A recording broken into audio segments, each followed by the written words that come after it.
Yeah. Awesome. Nice. My workplace has egregious reviews on Yelp. What That's are not you guys? good. That's not good at all. You want to explain? Yeah, we have like a lot of like 1-star reviews and stuff. It's like Why is that? people either see crazy shit happening or they don't get in. So, Is that why? Is it that exclusive? Why is you can be that? online for hours. It's just a very exclusive place. Like all like the people want to get in. It's not like a club you could just walk. It's not like a Marquee or Lavo, you know. It's very like secret society feel, you know.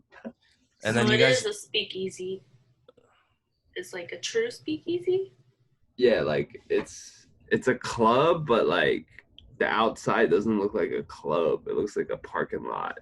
Mm. Do you need like a passcode to get in? Yeah, you'll need that and a couple $1,000. Damn, a Whoa. couple thousand. wait, a passcode for real? Yeah. No, like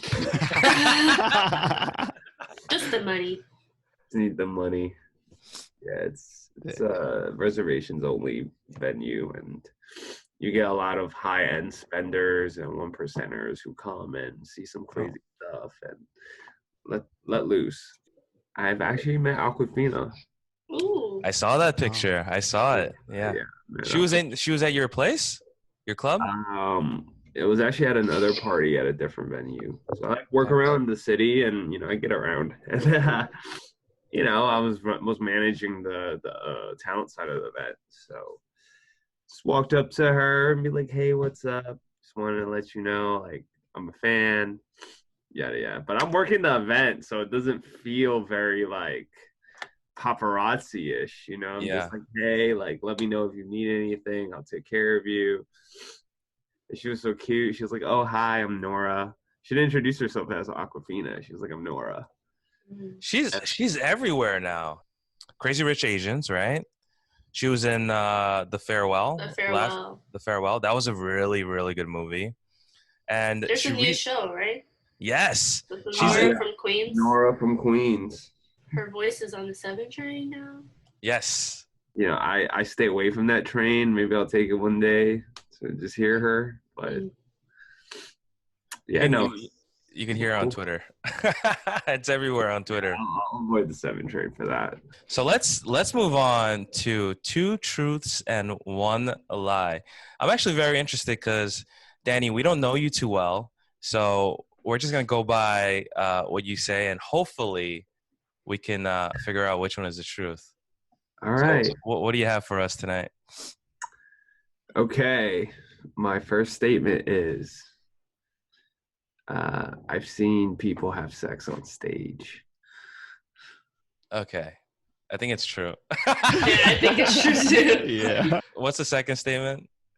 I've hung out with Lucy Liu before. Okay. Also possible. And what's number 3? I've traveled to 15 countries. 15. I don't know. That seems the most normal. So initially, yeah, I'm kind of already leaning towards that. So tell us about Lucy Liu. How did you meet her, or how did you hang out with her? She gets her hair done at the same place one of my employees works at, and they have a connection. They have a connection, and then basically she was like, "Oh, you should come check out the box at work. I take care of all like the VIPs and stuff." So I got referred to her, and she just came in, and I hung out with her, and it was kind of cool. Is she cool? Yeah, she actually went to the same high school as me. Oh, Which high school did you go to? LaGuardia? Stuyvesant. Oh, Stuyvesant. Oh, she went to I know she's a New Yorker. I didn't know she went to Sty. Wow. She's a smart Asian. From Queens too. Was she there when you guys were witnessing sex live on stage? No, I don't think we saw any that night. It's a show every night. It's not like a dance club. It's a dance club during intermission, and then there's a show during But the show is like naked people. provocative. No, it's a variety show. It's kind of like a theater, like variety show, kind of like America's Got Talent with sexy and weird. Do people come on and say, my talent is having sex? And you're like, show me. No, I don't think having sex is talent. I think having sex is more of an expression. Okay, so how did they start expressing this on the stage? I want to know, going back to the statement number 1. We have this guy. He's like a performer. He's kind of just looks around and he just does. He's a character, and people want to play with him. You guys have any questions for Danny? I just want to say your voice sounds like a comedian. Has nothing to do. I know. Oh, Danny. Do you know who I'm talking about, Jeff? No. The one who impersonates like Jay-Z. Oh, I know who you're talking about. Jay Farrell, I want to say. It's way off topic, but it just reminded me. Okay. You guys have any questions on topic? What was the third one again? Travel to 15 countries. Can you name all of them? No. I can. How do you know you've been to 15? Did you pulled out your passport, or did you list them, or what? I just made a number up in my head. So it's a lie. Freestyled that one. Okay, across the board, we think that number 3 is a lie. Which one is it, Danny? Number 3 is a lie. You guys got it. You made it. That one was way too easy, dude. Yeah, I should have freestyled that last one from 15. I should have said like 8. I don't even know, to be honest. If you don't count layovers, I've only been to about 5 countries. Okay, so you tripled the countries that you're like, let me just say a random number. Hey, it's a lie now, but give me a couple years, it'll become a reality soon. I used to travel a lot when I was competing around. But just the U.S. Tri-state, northern. I would go up to Montreal a lot. Been to Montreal a couple times. Has a ship sailed for you, or do you see yourself going back maybe in a year or 2 competing? It's tough. That's something I kind of like debacle with myself all the time. I mean, I can't figure out, like, I could still compete, and I know I can. I just don't have that drive right now, and I don't think you should force anything you don't have. Like, there are certain people who will tell you, like, no, you gotta stay passionate, and I'm just like, no. Your passion kind of just travels like vertically, and you got to find what the next thing is, and I love dance. I don't think I'll ever stop loving dance. I just don't love competitions anymore. I'm competitive about making money and doing events now. It's kind of my competition now. What do you think is next for you? Like, what other passions do you have? I eventually want to own a venue, run a business. I opened up a event production and talent staffing company with a business partner, and taught me a lot about business and that world, and it's crazy time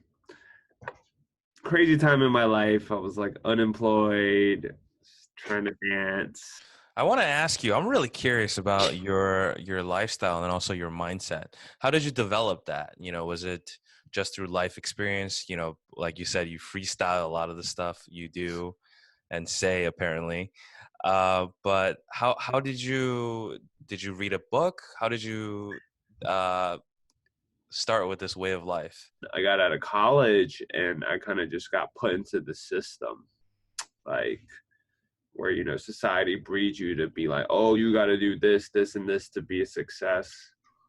and I worked an office job down in the financial district. It's awful. Like, like, you know how it is. It's just like sometimes you have to go through that time where you work a very mediocre, passionless job for a paycheck. And I don't think anybody should live like that. I think that's going to kill your soul. I think you don't get the fulfillment of what your majority of your time stake is in, right? And I just wanted to break free of that. Like I was trapped in that office 9 to 5 for about like a year and a half. And what was the moment that kind of flipped that switch for you? Where did you go, aha, I'm not doing this anymore? And tell us too, because I'm sure at that time, if you remember, it must have been really scary, right? Because you didn't know the future, you had nothing to fall back on. Didn't have a job after I quit. I just quit.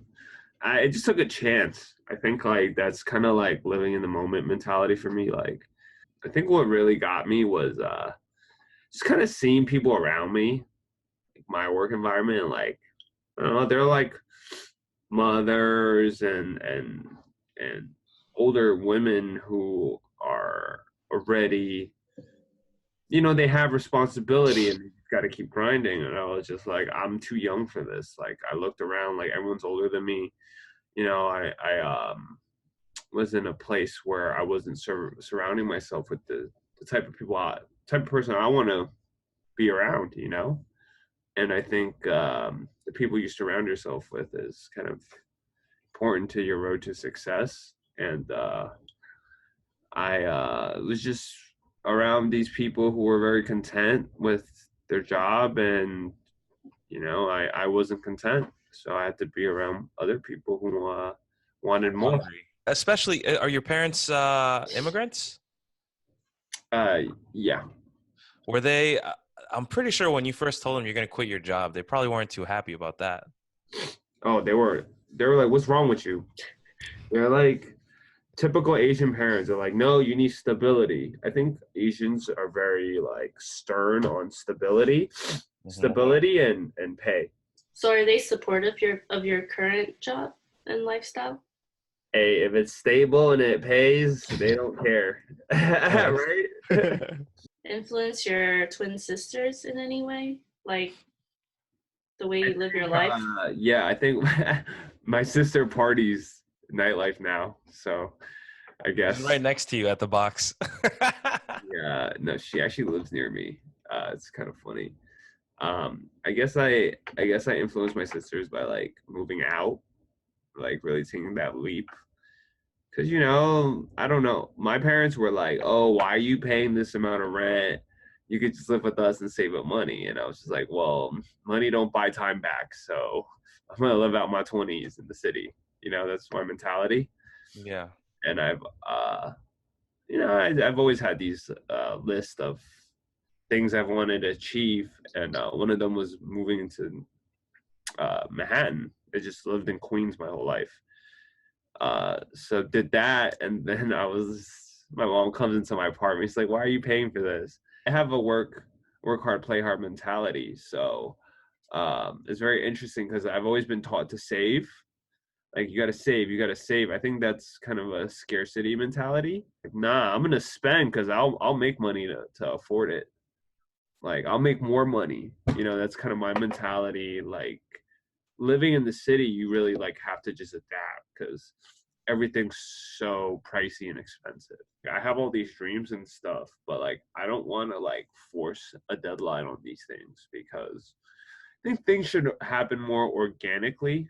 Like I think you should allow yourself to be more free flowing. I used to, and this is coming from someone who works in events. Event planning is very, this got to be done at this time, at this time, at this time, and it's very rigid. And I like to bring my own freestyle flow to that rigidness. And it's cultivated me a lot of happiness, working with some great clients, having clients happy with me, and having a great event feels amazing, You get that huge sense of accomplishment once everything. It's like winning a handball like competition, you just beat a bunch of people. You're like, yeah, I did it. True. Yeah.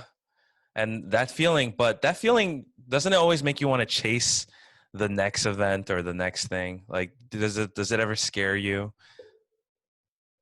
Sometimes it just turns me off completely. Like, I remember I did Gucci's event for New York Fashion Week last year, and we had like Mark Ronson and Q-Tip from Tribe Called Quest, and they were performing. It was a shit show. Like, things started to break last minute, and the client was happy and all that, but it took a lot out of me. Like, I must have slept like 3-4 hours, like 3 days. Like, Wow. you're just on the clock. You're just getting ready for this big thing. And Fashion Week is intense. What is the process like leading up to planning an event? I'm sure you guys know, like, you guys planned events before. Like, I'm sure you had a little bit, planning and your baby shower and whatnot. So it's thinking about doing that, and there's a lot of money on the line, and you got to read agreements, you got to negotiate, you got to sell, you got to take clients out to dinners and stuff, and really like build up. You got to go out and network all the time. I'm always out meeting people. um it's a different lifestyle. I can wake up and I don't have to be anywhere. Like, I'm on my own schedule, which is very, very nice. And I think it's something that I take a little bit for granted sometimes, but I worked hard to do it to be able to just have my own schedule. I did 90 events last year. Okay. 90. Is that, I don't know. Is that a lot? You said you've been doing this for what, 5 years? 5 years, you said? 5 years, man. Yeah. When you have your own schedule, do you ever feel lazy, like unmotivated to do stuff? Yeah, I call out that burnout moment. You're burnt out. When you feel that like loss of passion and motivation, you're burnt out. You got to do something else. How do you get back on the horse? Travel. Traveling. I think it's very important to have a method of self-expression. I've luckily found mine, which is dance, but I express myself in different ways. Like, fashion is something I'm really into right now. Like, I'm trying to really express myself through different clothes, and I think it's dressing yourself. Yeah, like just going out, getting different types of jewelry, really just accessorizing myself, and I think it's very important for people to have a method of expression. Well, you have to also look a certain way when you're, at these events, right? Yeah. Yeah, I can't be wearing sweatpants. Please I mean, check out. It could be your look. I've worn some really cool track pants with some really nice Jordans, and I've gotten away with it. I think it's about, and you know what though? I could wear whatever I want at work. I don't have this. I used to have, when I was working in corporate, I would have to be like, oh, you got to wear this dress shirt and pants and these shoes. Now I'm more like, I could wear whatever I want, but I have to dress accordingly. Please check out our Redonkulous hoodie. They are live. Annie designed them. We would be very interested for you to check it out. I want to know your feedback. You want to plug it? You want to say something about it? Even though this is probably going to come out in like 3 weeks. Yeah, I am going to a fundraiser at ABXYLES Gallery down in the Lower East Side. They're doing a fundraiser. It's to raise money for children who are like kidnapped and abducted and part of like sex trafficking. They're fundraising for that. I think the world's kind of going crazy right now, so it's I want to go out and show some support for these type of causes, and I think it's important to go out and just show support. That's cool. Thank you very much for coming on the show. I really we really appreciate you coming on. Yeah, if you guys want to meet Danny, you can check him out at the Box in the city, but like you said, it's very exclusive. you can email him at thewooprofessional@gmail.com.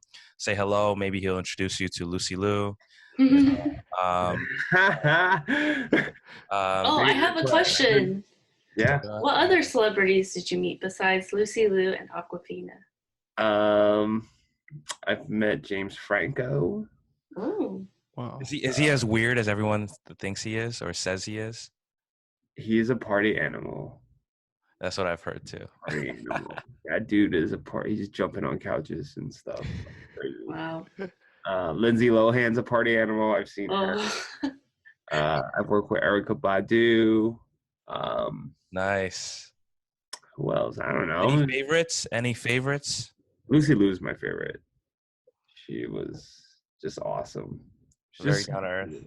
Super wise women. Like, just feel the wisdom. Like, do you guys still keep in touch? Like, do you actually form friendships? Actually, we text here and there. Kind of like, hit her up sometimes. She's back and forth in LA, so sometimes I hit her up when I'm in LA. Does she ever hit you up like, yo, Danny, I need to chill somewhere tonight. I don't want to wait online. Like, yo, get me in. I think when you're at her age, you don't really party like that. Like, she's older now. She looks the same as she does like 20 years ago. You could feel it in person. Like, when you see it through a picture, it's different. Like, okay. She feels older. She got these cool mom vibes. I just want to clarify, none of us called her old. That was you. I just want to point that out. Thank you very much for coming on the show. Before we go, please like and subscribe to our YouTube channel. It's Redonkulouspodcast. We are on Spotify, Apple Podcasts, and also Google Podcasts. Anything else, guys? No, stay redonkulous. I will. Please check out our merch on Teespring. The link is in the description below. We got t-shirts, we got sweaters. Please support us. We really appreciate it. Check out our hoodies. They come in 3 colors: red, blue, and black. Yes. Yeah, Annie did a banging job designing them. Thanks, guys. Yeah, I helped out too. Okay. Good night. Oh, Annie and Jeff, I'm sorry.